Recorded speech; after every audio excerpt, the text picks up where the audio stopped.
And so now what I'd like to do is introduce, let me get my cheat sheet here, Tim Handren. Tim Handren is really a freak in nature. I don't know how else to say it. I don't know how else to say it. He wakes up 1/4 of the way through the year as a non-birder and says, I'm a birder, I'm going to go make a big day or a big year, and then goes and makes a big year out of it. I mean, that's amazing. I've been birding for God knows how many years, and I still struggle, you know?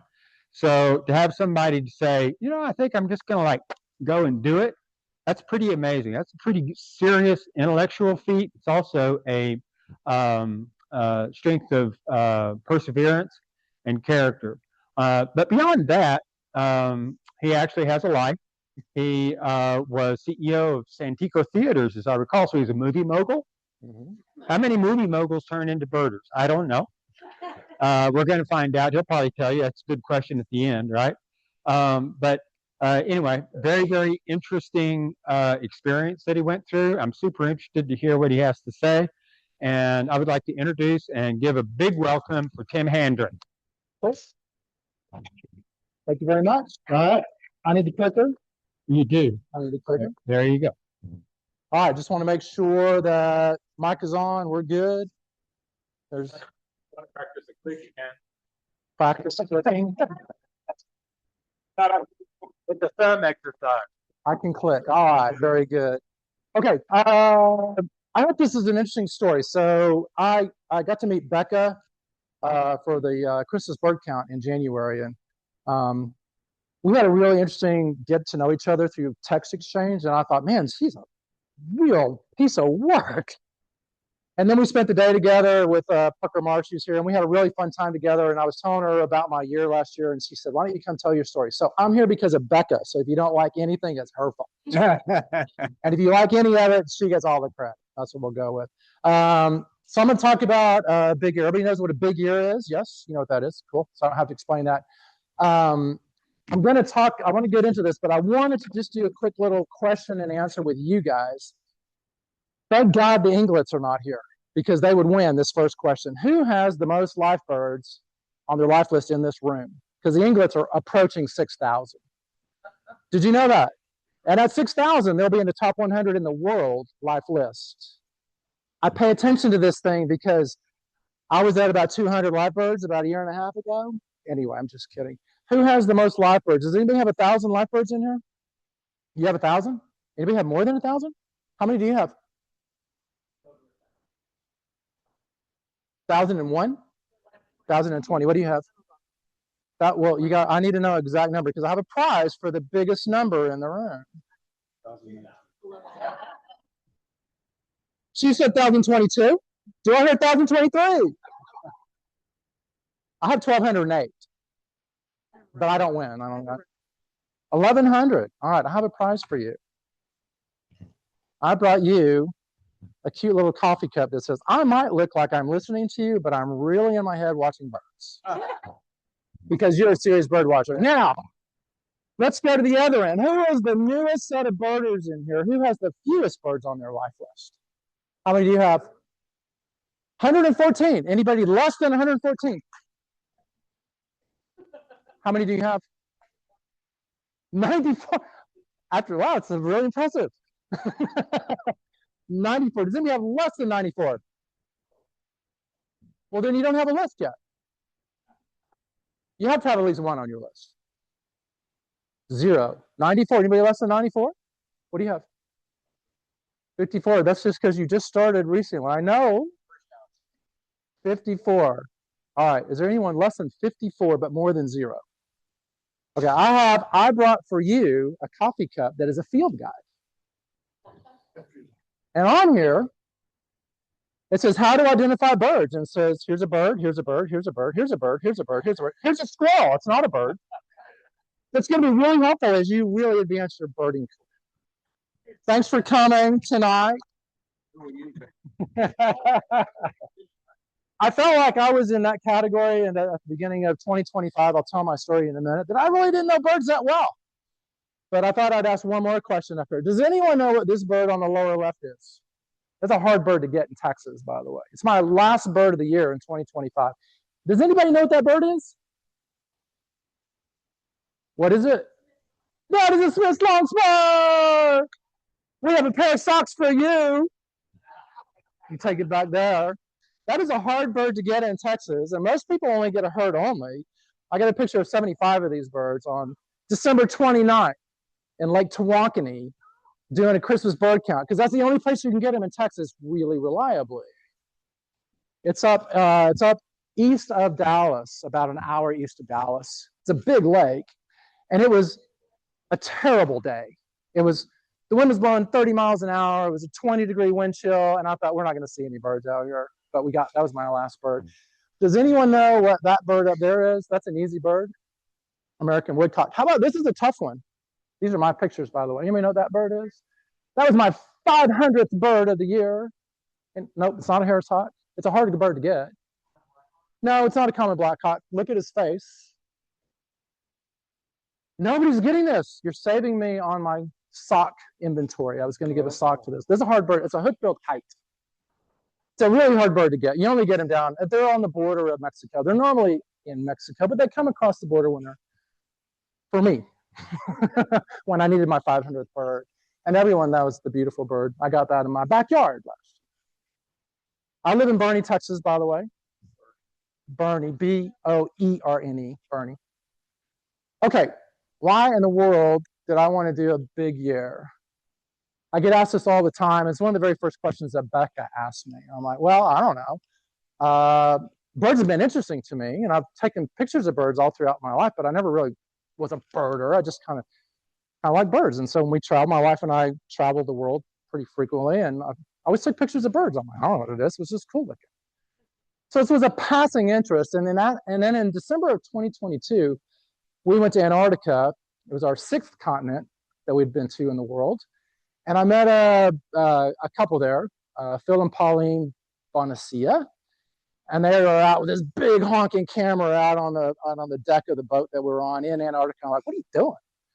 And he was taking pictures of birds out there. Well, I'm a birder, but I don't know what any of these birds are. And I ended up hanging out with this guy and his wife for about 10 days while we were in Antarctica. And I'm like, I should get into this. And when I came back from that, I started getting into birding. So that was I won't call it a spark bird. I'm going to call it a spark trip. I hope they're listening right now, because they got me to go to Colombia this year. They've been a really interesting. I only met them on that trip. I haven't seen them since, but we stay in constant contact. But that trip right there really got me interested in birds, especially seeing a wandering albatross or seeing some of all the penguins that we got to see. About a half dozen different species of penguins that we got to see down there. And they're walking right across your feet in some cases. It was really fun. And then if you don't know Barbara Pankratz, she's a legend in Texas. She lives in Boerne. She lives in Comfort, Texas, but I started birding with her in 2024. And she was the big year champ, if you want to call it that, in 2019. And she was telling me about this thing called Big Year. And I'm like, what is a big year? I've never heard of this thing. Well, there's a movie. I watched the movie. So I went watch the movie. Well, that's interesting. And I was learning from her a lot. We would go burning at the water treatment plant in Comfort, and she's so patient and taught me so many things. She taught me how much I didn't know. And I give her a lot of credit for what I know today. And then I retired again in June of 2024, my 3rd career. I was at Santikos. I'd been there about 6 years. I made a promise to be there 6 months when I went into that role, just to try to get them through something. And then 6 years later, I was like, I got to go. And so left in June 24. And then I have a little bit of an OCD in my life. Whatever I do, I kind of do it with extreme intensity, I would say, whether it's I'm going to start a diet tomorrow, then I don't eat for 7 days. I'm going to start exercising tomorrow, and I'm going to, my job, whatever I do, I'm going to do it with a lot of intensity. And I have this list of things that I want to do. I've had this list of 100 things I want to do before I die. I've had this list since I was in my late 20s, mid 20s. And every time I cross something off, I add something back on there. So I'm goal driven, and I'm chasing things that I just want to do. I figure life is short, and I don't want to be caught up in waste of time kinds of things, right? So I decided this is a good thing. I want to do the bird thing. I want to immerse myself into it. It's the only way you learn anything. And I made this decision and said, I'm going to do this, right? And I'll tell you about how I went about this, because I really wasn't a birder when I made this decision. I promise you, in June of 24, I might have known, I was like you guys. I could have told you what a cardinal was with confidence. But beyond that, I didn't know most of the birds, I promise you, because as I got into Jan, I'll tell you about this story in a minute. So, and I'm a native Texan, and I thought, man, there's a lot of stuff going on in this state. I haven't been to many places. I'm kind of like a greyhound. I kind of come out of my cage. I would go work all day long, go home, get back in my cage. But I didn't really see the state. And this is a beautiful state. There's so much about this state that I didn't know about. And I'll tell you what I did learn a little bit. So, yeah, that's what I did. So, January 1, I read a lot of stories about people who did big years, whether it's an ABA big year. ABA, everybody knows what ABA is? Right? I don't know what it means.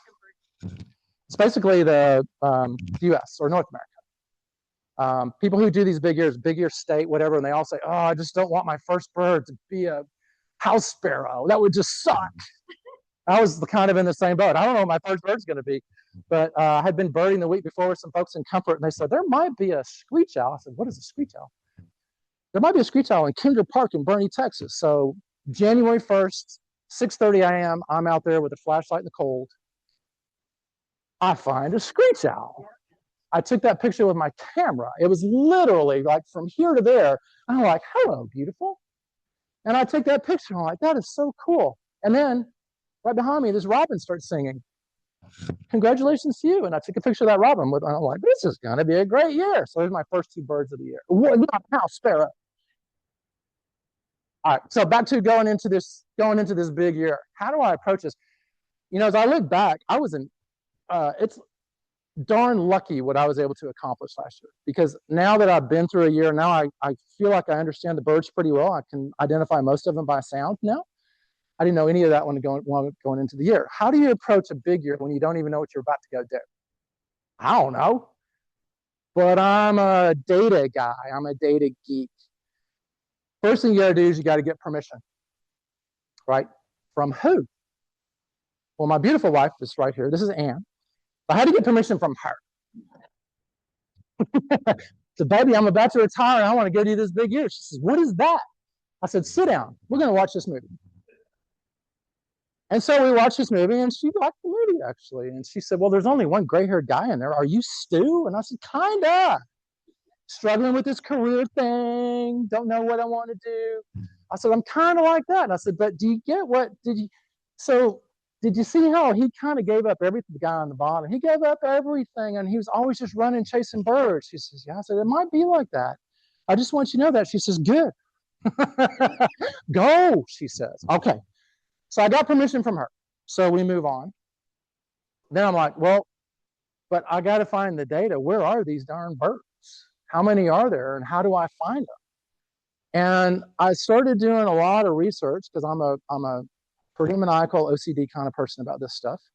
And I went, oh, I've been doing this thing on eBird for a little while. I had maybe 30 lists in eBird prior to this decision, 30 eBird lists. I wasn't that terribly different from some of you that just got started. And I found out, well, holy crap, Cornell really is a holy grail. And I didn't realize how big of a holy grail they were. And I'm like, well, if they've got all the data, how do I get access to it? And just going through their app and going through their online thing, that wasn't good enough for me. And so I found a form online that you could fill out if you're a researcher. And suddenly I'm a researcher.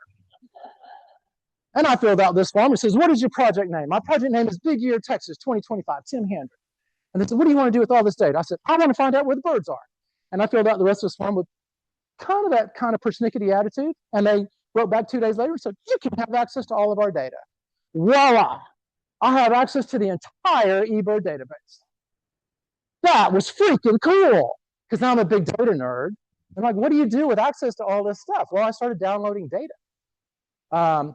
Downloading data is an interesting event. Let's download 1 month of data in Texas. 1 year of data. I'll do 1 year of data in Texas.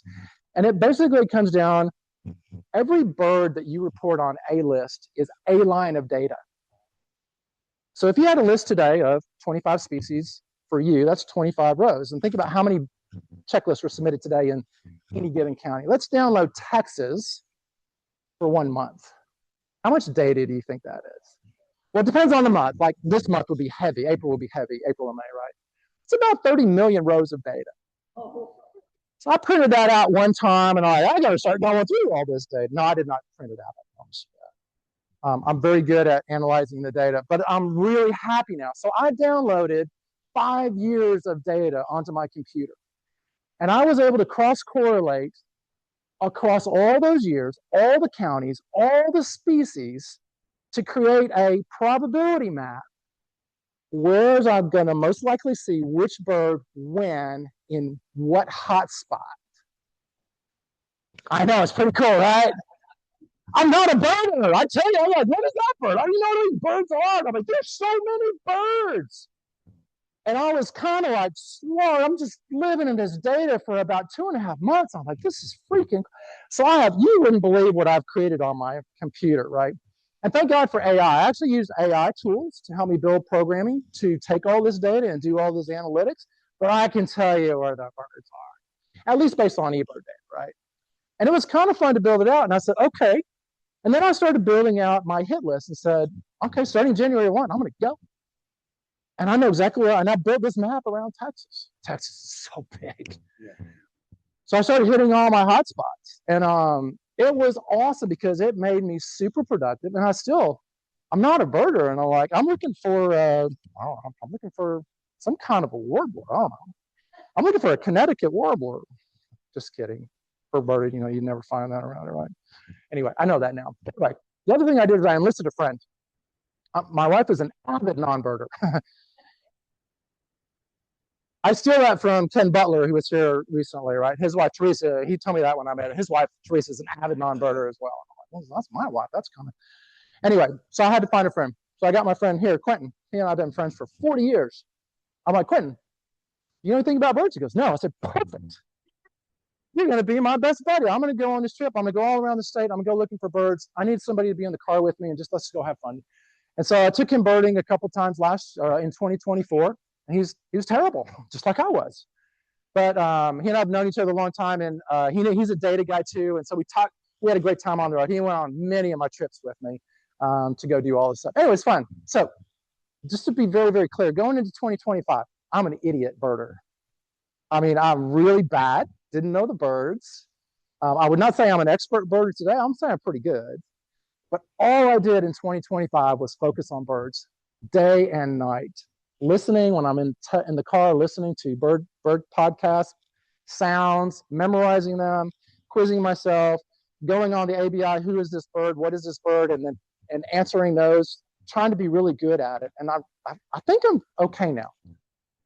But all that to be said, I put these 3 pictures up here for a reason, because none of this stuff I did over here helped me over here.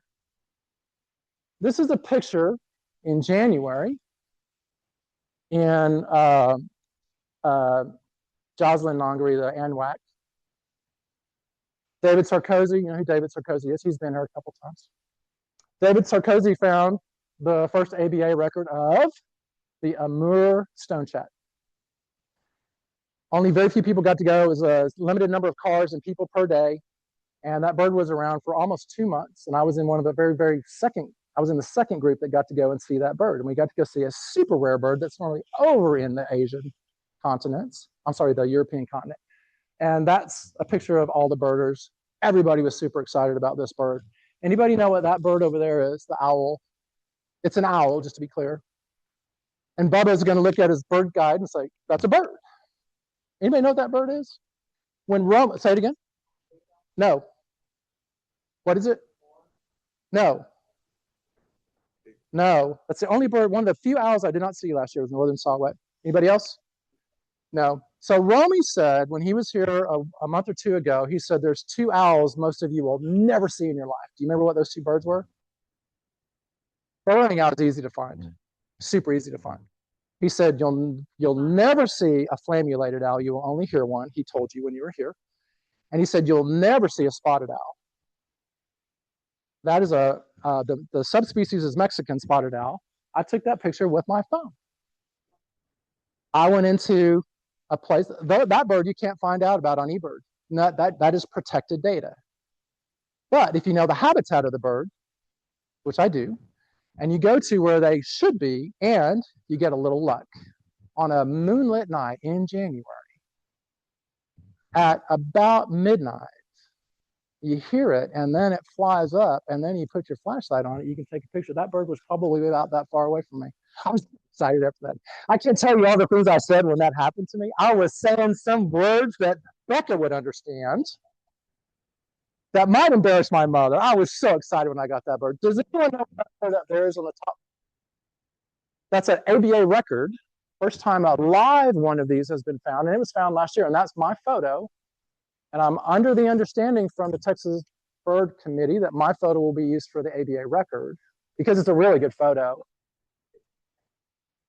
I didn't know what I saw on Facebook. A lady posted, "Does anyone know what this bird is?" And this was after the mid part of the year. And I saw her. I said, "I know what that bird is." And I told Hannah, "I got to go." I jumped in the car, and 5 minutes later, I was on the way there. I was the fifth person there. Willie Sakula was probably the first person there, with Kaylee Thomas, who's always at his side. But that's a double stripe thickening. Now, I just saw that bird again in Colombia, which is where it lives. But that was the first ABA record, double stripe thickney. It's a tropical bird that is normally only in the Columbia region. And it was found just northeast of San Antonio. Thickney, as in swollen, thick knee. Double stripe thickening. Yeah, it's kind of a ploverish looking bird, right? It's about that tall. It's a pretty big bird. Anyway, it's super cool to get that bird and get that photo. And in that photo, you can see its event. Anyway, I'm not bragging about that photo. It's just kind of fun to go experience that with other birds. The excitement of seeing the first ABA record of this bird was really exciting.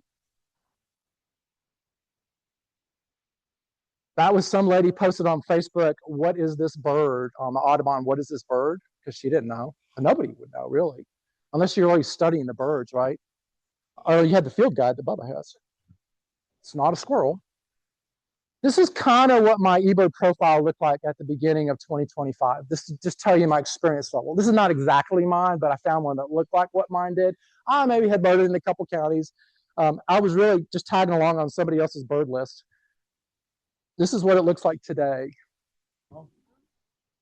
I went to 198 counties last year. That's stupid. That's a crazy amount of driving. But I can tell you that I saw some beautiful things throughout this entire state. And I have my little, for the folks that are watching online, sorry, I'm going to point to the screen. It may not show that well. But this area over here, right, you got the Guadalupe Mountains right there. You got Big Bend and the Chisos Mountains here.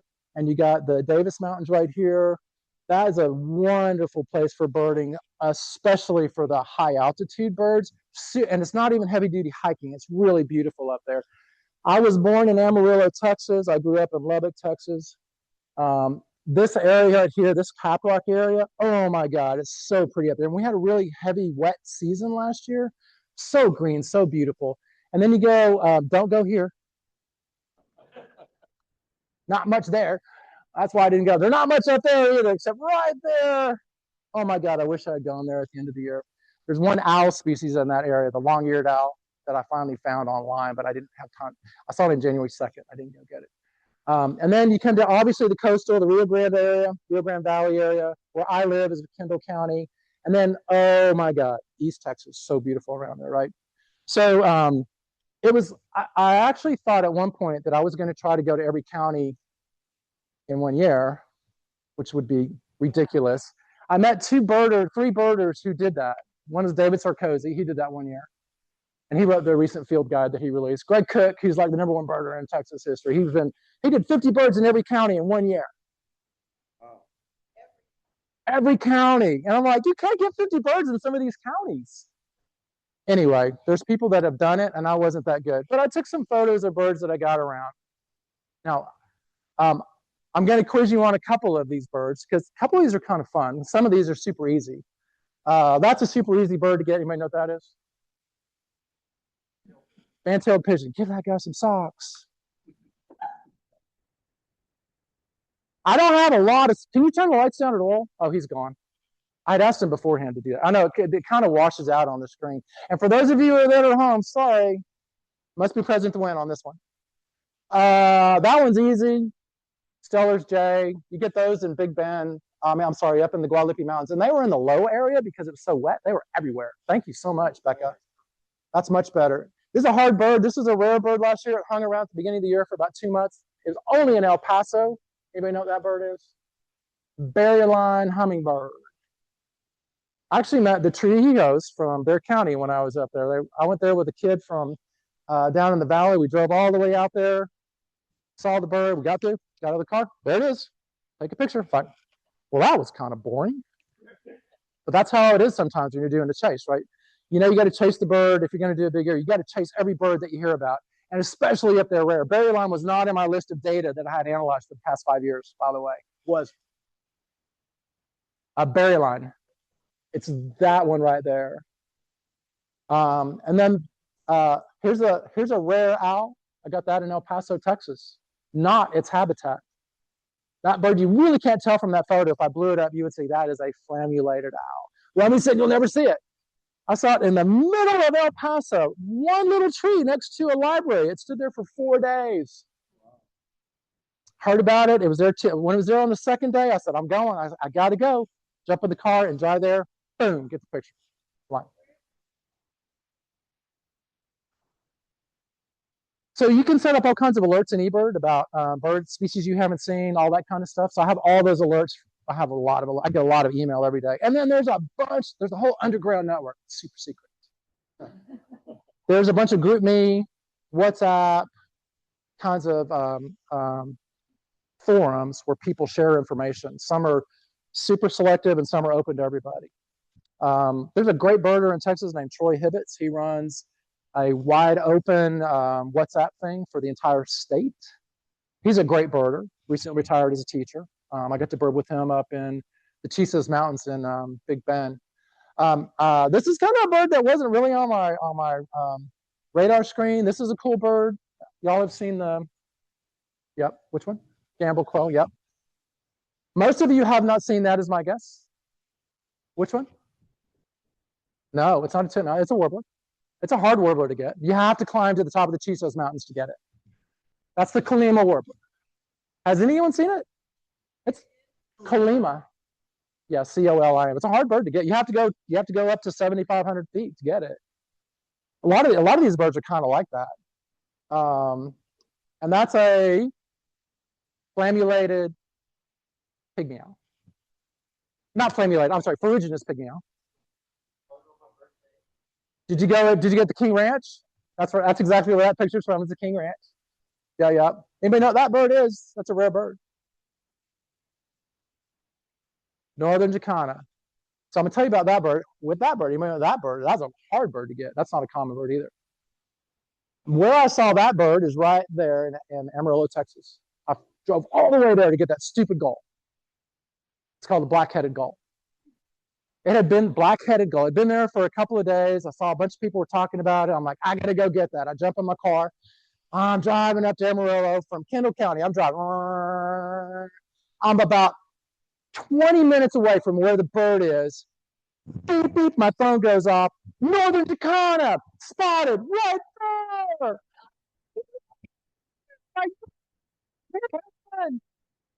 I get up there. I run into Deb and Lee Wallace. You know them? They're Deb and Lee Wallace, who are good birders, are here in the county. I run into them and a couple other people. Brad Shine from Amarillo, and we get the bird. I'm like, I just got a Northern Jacana all the way down here. I couldn't get any further away. I said, I got to go. And I jumped in the car and I started driving down. I made it about there. Next morning, I got up and I drove all the way down here to get this Northern Jacana. Got it. That's what a big year is. You're driving all over the place for one stinking bird. And when you see it, it's like, okay, I got the picture. I got to go. You can't really just sit there and enjoy it. I mean, what you said the definition of birding is just enjoying what nature has to give you. And that's one of the downfalls of big year. I mean, if you're really going at it, like obsessively to get the birds to list, which is what I was doing, that's what you got to do. Fox sparrow, that bird's in my backyard right now. I have these every year. This is the 4th year in a row. I have nesting Scott's Orioles in my backyard, which is kind of cool. Got a great picture of this nightjar. You may know what that nightjar is? No. She said common Paraki. No. Chuck Will's widow, which is, they're all here right now. They've been popping around. That's a rare bird. I'd be surprised if anyone gets that. I'm going to give you a chance. Anybody? It's a four-letter bird, not a four-letter word. It's a four-letter bird. It's called a ruff. R-U-F-F. I'd never heard of that bird. Pops up on my list, and I'm seeing all this chatter on this WhatsApp group, and I'm like, I got to go. Fortunately, it was just down here, right there. So it was only, it's funny, at the very beginning of the year, there was a couple of swans that showed up in Waco, Texas.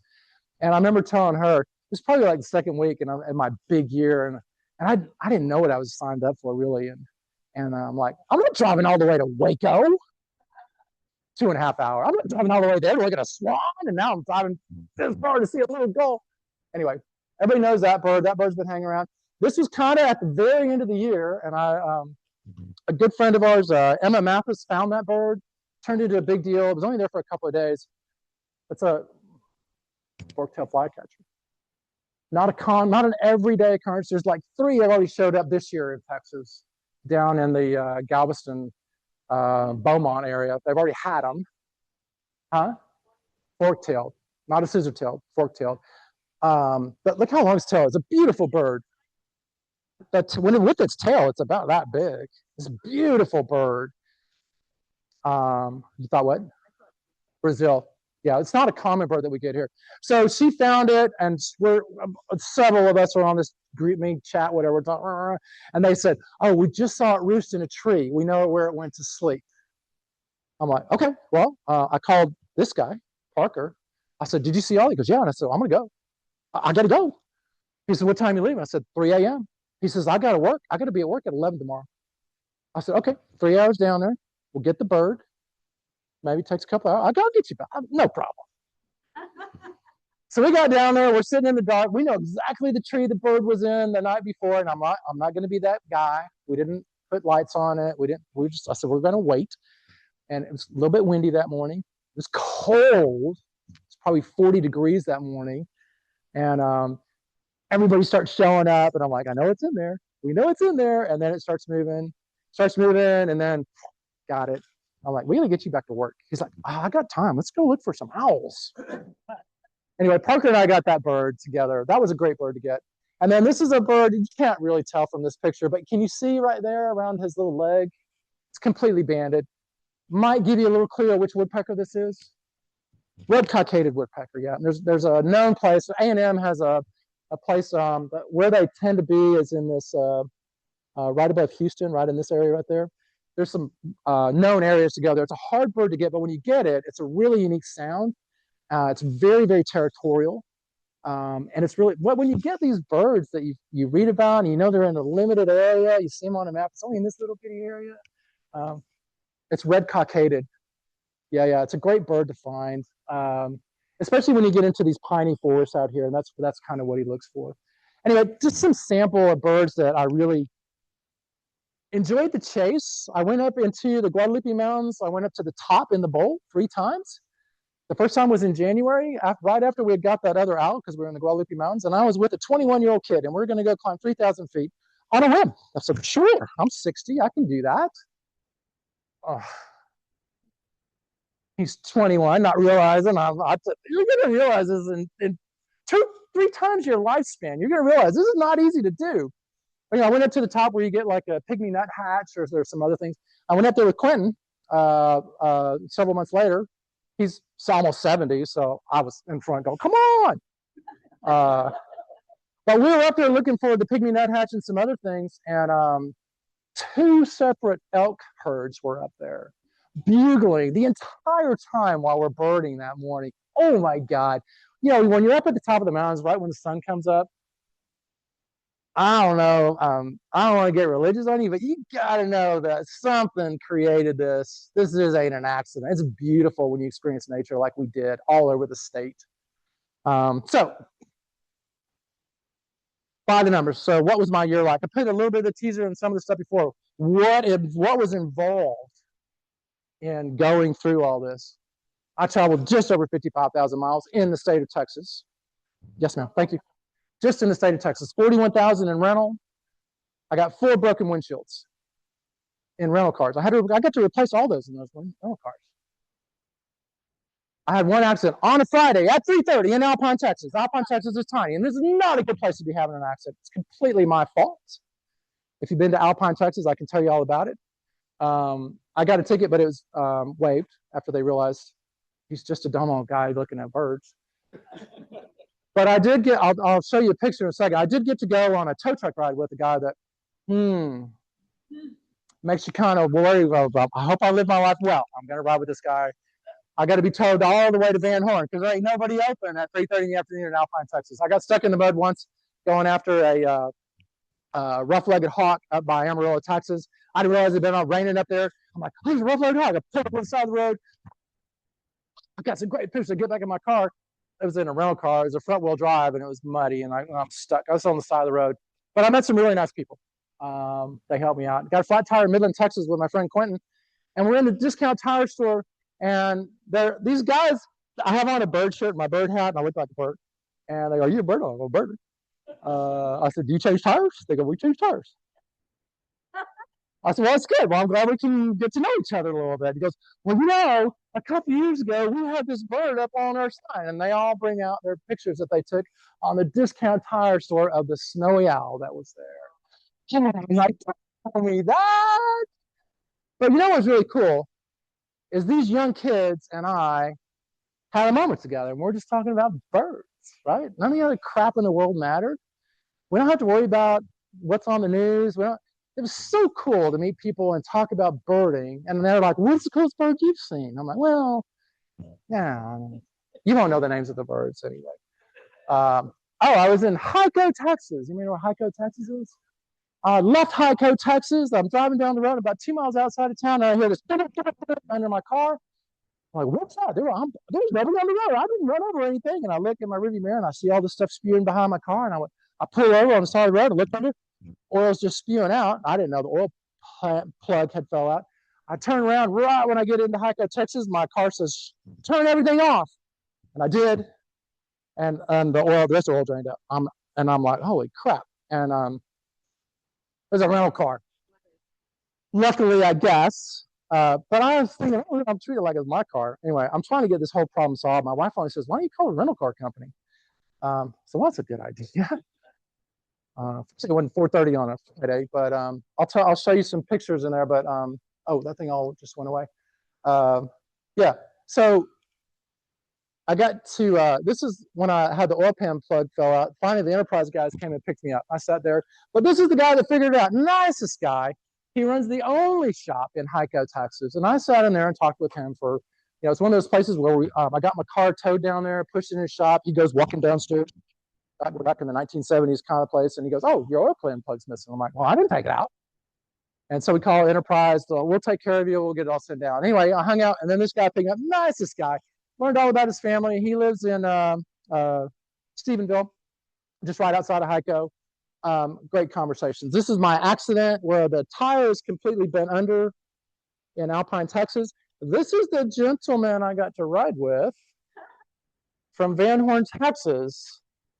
I can talk, and I love interacting with people, and this was the longest 45 minutes of my life. I assure you of that. This is me in the mud, where I had a farmer come literally pull me out. Anyway, interesting experiences that you don't plan on. Here's a question for you guys. Anybody know what that is? Well, duh. Well, it's a purple goat. Anybody know what the purple goat stands for? Not the mayor or anything. No, that's a restaurant that I ate at Stephenville, Texas, that all the baseball players like to go to. I had an interesting experience there. No socks for anybody. And this picture I'll explain in a second. I was gone 120 nights from the house last year overnight. But you think about how many times I would drive down to Corpus, go find some birds, and then drive home. I was actually gone probably closer to 150 to 160 nights, but I was doing a lot of day trips, long day trips, driving easily 12 to 14 hours in a day. Can you not tell that I'm a little energetic? I have no problem staying awake. I'll be listening to the things about birds. I'm like, holy crap, that's so cool. Anyway, yeah, I don't have a problem with that. I met at least 7 of Texas finest law enforcement officers. And that right there, if you look in the rearview mirror right there, That's the police officer. And I send this text to my wife. Whoopsie! Oh, I got to meet another one. I never got a ticket. Oh, it's amazing. Quinn was with me another time. We were all the way in Pecos, Texas, the county Pecos, and we were going to go birding at one of the parks, and they had the road blocked off. Oh God, yes, it was blocked off by like immigration naturalization, or INS. You can't go in there. It's closed for the next 2 hours. Okay, we'll come back. And so we went maybe half a mile down the road, and it's like, oh, there's a bird. Right? That's what we do. It's birders. There's a bird. So we get out of the car, and we all got a binocular. Look at birds. 3 sheriffs come descend upon us. Holy crap! And they go, and they show us your shoes. And I'm like, well, this feels like is this an Easter parade kind of thing? What do you want to see my shoes for? Show us your shoes. So we're like, okay, here's our shoes. Because there's a shooter walking around here, and that's why the whole area is closed down. You guys need to get out of here. I'm like, but we're just trying to get this bird. It's silly stories. He wanted to see if we had mud on our shoes because this guy had been tracing through the mud. We finally figured that out. But I was with Bart. It was me and Quentin and Barbara Pancrack. It was a really funny story. They were nice to Barbara. I went through 2 cameras, 2 camera lenses. Great. 516 total species, which is 3rd all-time record in Texas. Yeah, that was not my goal. And I can tell you, if you name any of the birds that I saw, I can tell you exactly where I was when I saw it. I can tell you exactly who I was with, and I can tell you exactly what was going on around me. It's amazing how that sticks with you, right? And learning the sounds. And I was even telling Parker, because I was with Parker several times. We met, and he's like, you really need a lot of help, dude. But I was telling him, because he's an auditory birder, been doing it a long time. And I said, when I'm in the context, when I'm in an area and I can hear the bird here in this context, now it's emblazoned in my mind. And I'll never forget that sound. What a Kalima warbler sounds like. What a Lucy's warbler sounds like. What a prothonotary warbler sounds like. I mean, I know all of them now, which is kind of cool. But and I got pictures of all but 30 of the species. Now, some you'll never get a picture. Black rail is a really hard picture to get of a bird. I got a recording of it. Yellow rail is a really hard picture to get, or king rail is a really hard one to get. They tend to be kind of skulky. I did get the mottled owl. Mottled owl is a hard one to get, but I didn't get a picture. It was at night. It was cold. It was rainy, and the bird only sounded for us. That was with Simon. That does absolutely count. Yeah. So of the 30, I don't have pictures for. Probably 15 I have recordings of. So there's only 15 that I probably didn't get, and I'm pretty okay with that. Yeah. 216 lifers for me, not just to say lifers through the course of last year. That tells you how novice of a birder I was going into the year, right? And then the total cost, because somebody said that probably cost a lot of money. It was priceless. It was priceless. I will not tell you what it cost. By the way, if you haven't seen the movie Listers, anybody seen that movie on YouTube? Oh, it's a great movie, right? Tell everybody here, you got to go watch the movie Listers. Free on YouTube. It's about Listers, Listers. It's about 2 guys who did a big year in 2024, and they're hilarious. And what they went through is exactly what I went through. Now, they did not pay to sleep, so they slept in their car, but they're a little shorter than me. At 6'2", I tried sleeping in my car one night, and I'll never do that again. Yeah, it was a great experience. So I'm telling you about some of the down things that happened. And about the time I got into September, October, I had over 300 birds in the state of Texas before the end of January. Now, in February last year, my wife and I went on an extended vacation to New Zealand and Australia. I knew I was going to be gone for 3.5 weeks. So I'm like hauling ass in January. I got to get the birds. So 300 by the end of January is pretty darn good. But then while I'm in New Zealand, I'm like, oh, look at this, McCowan. It's kind of really dorky. But so then we get into the latter part. When I'm getting into October, November, things are slowing down. I'm like running out of gas, and I'm had that accident. I'm like, I don't know if I'm gonna do this anymore. And we literally went to a Chinese restaurant in Bernie, Texas, and this is actually the fortune cookie that I got. I did not make that up. And I'm like, got to keep going. So kept going. So a few other birds that I just want to show you some cool pictures of. If you don't know what this is the rufous-back robin that was over in Llano State Park. really, that I'm pretty happy with some of these photos. This is a really pretty picture of down in Big Bend of a northern, now it's called a northern yellow warbler. At the time, it was just called the yellow warbler, right? This was the first inland record of a red-footed booby juvenile up by Houston, Texas. And I got to see that one with Sin-T Lee, who was the author of How to Identify Flycatchers. Yeah. That's a really hard bird to get. It's called the sagebrush sparrow. Got that at Balmorhea. Really hard bird to get because they're skulky.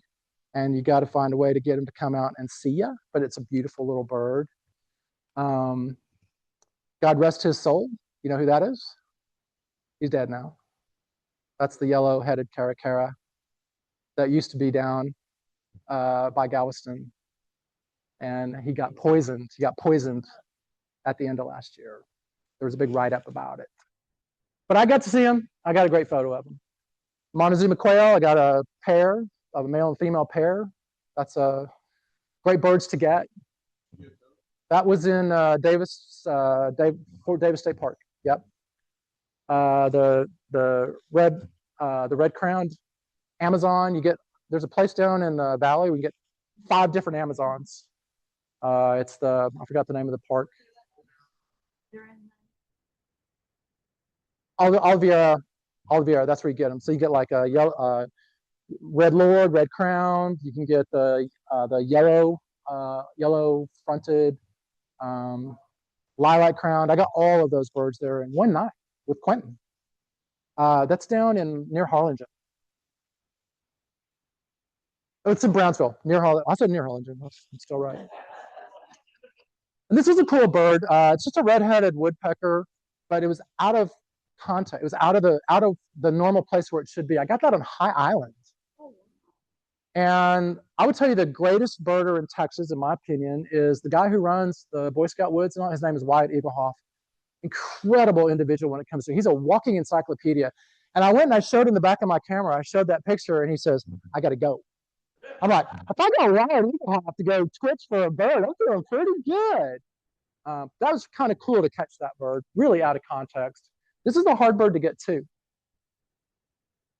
Anybody know what that bird is? Have you seen it? Anyone else know what that bird is? I know he does. Did you guys see it? Oh, you guys got it. I remember you guys got it. Becca, you know what it is? Lewis's woodpecker. Kind of an uncommon bird. That's a Lewis's woodpecker. That was in Dog Canyon, was where that was seen. You guys went to Dog Canyon and got it, right? You went right after me, right? Yeah. Dog Canyon is in Guadalupe Mountains, right on the border of New Mexico. Really hard bird to get. It's kind of a big deal. When you get that bird, it's a rarity in Texas. It's a Lewis's woodpecker. Yeah. They're more in the mountains. Colorado. Yeah. Okay, then there's the people. So I want to do a little bit of this is kind of fun. I did take some selfies with folks that I saw birds with when I saw them, which was fun. I'm right in the middle, that's Sin-T Lee. And that right behind him, that's Bob Friedrich, a great birder in Texas. This is Mike. He's doing a big year now, I think. He won't tell me that, but he did big year 2022. And when he saw what I did, he's like, it's not competitive. And then Linda Gilbert in the back. But that was where we got to see that red-footed booby on the inland area. That was kind of cool. This is where I got the black-headed gull with all the folks I named before. This is Emma Mathis. She's the one that got us the fork-tailed flycatcher. Everybody know who that is? He was the consultant for the movie The Big Year. He was the primary bird consultant. I met him at the Laredo Birding Festival, and we had a fun conversation. Anybody know who that is? She's a legend in birding in Texas. That's me at her house in Alpine, Texas, where I got the broad-billed hummingbird. She's a great lady. She also has Christmas Mountain Oasis, which is she created this oasis where you can go see some really cool birds. And then you guys know who this is. He's with my flock, with my chickens in my backyard, drinking a beer after a successful birding trip. And then this gentleman right here, Brian Cotter. Any of you heard of Brian or know him? #1 birder in Travis County year after year after year. Great birder. I'm birding with him a few times. I was with him on that was right after we got the Smith's Longspur, the last bird of the year. And for him, it was his 500th bird of the year. He's the number 10 person to ever get 500 species of bird in Texas in 1 year. So it was kind of fun to be with.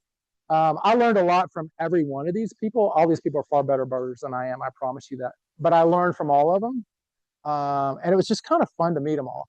And then what I like to do when I was birding is I like to pick a town that was maybe 2, 3, 4,000 people, pick a Holiday Inn Express with some cheap place to stay, and go find a local bar, restaurant, bar, mostly bar, but restaurant, that had tap beer, not just canned beer. That was my criteria for where I like to eat. And I would always sit at the bar, and invariably I would meet the locals. And I don't belong there. Who are you? What are you doing? What are you doing in town, stranger? Oh, I'm looking at birds. What?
There you go. Okay. I think I got it back on. I may have hit it in my antics, but is everybody okay now? I'm going to assume yes until Becca tells me no. Good. Okay. Good. Sorry about that. Stepping away from what people call the news cycles and all the other stuff. I got to tell you, I would come home and she'd say, "What do you think about whatever's going on in the world?" I'm like, "I don't know. Can I show you the pictures of my birds?" The birds don't really care, and nature doesn't really care. And being in nature and just being away from all this stuff, everybody was so high strung. When I come back into the real world, most of the stuff I did by myself, but I met a lot of people along the way. But when I'm out birding, I'm birding alone, and I loved it. And I'll just tell you, man, that was an unintended consequence, and I really don't like watching the news now. And so I tend to just be outside all the time. So unintended consequence, it's good to get away from all the electronic crap in the world. I'm a pretty smart guy. I've had 3 very successful business careers. But I was not that aware of conservation needs in the world, much less Texas. I saw I saw so much devastation from the farming is the biggest impact, right? That takes away bird habitat. But I saw all kinds of stuff around, and then I met people who were into conservation, every aspect of it, not just birds, but every aspect of it, and it has really impacted me. I'm much more in tune with it. It doesn't make, it's not a political statement at all. It's a reality statement. But it's impacted me so much that, so my wife and I don't have any kids. Whatever money we have left at the end, kind of like what Patsy and Tom have done, we're putting a lot of stuff toward conservation in our estate planning. It has really impacted me, and I didn't understand how big the problem was, right? It's not a political statement. It's a problem that needs to be addressed. I turned to passing hitch.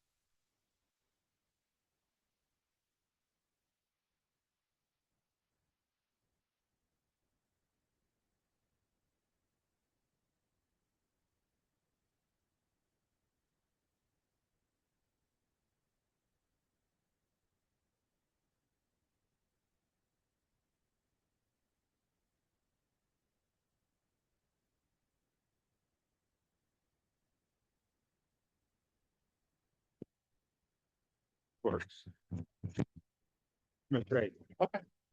I told you. You did say that. All right. I'll assume we're good. So yeah, I think I'm really having a hard time turning out. In fact, it was really hard. My daily routine was wake up every day like at 4 a.m., check all the bird lists, check all my alerts, where do I got to go next, chase. January 1, that all stopped. I'm like, I'm like an addict, right? It was really hard to turn that off. But I don't think I'm really excited that this is now a passion of mine. And it will take me around the world and something I can do till the day I die. That was kind of an unintended thing that came out of this. And then last, just meeting all the people I met around the world, right, around the state. And I say around the world because I got to talk about this when I was in New Zealand and Australia last year, or Colombia just last month, just on a birding trip. Vastly different backgrounds, vastly different perspectives, but we all come together around a topic called nature, around birds, and we can talk. And to me, that was really, really cool.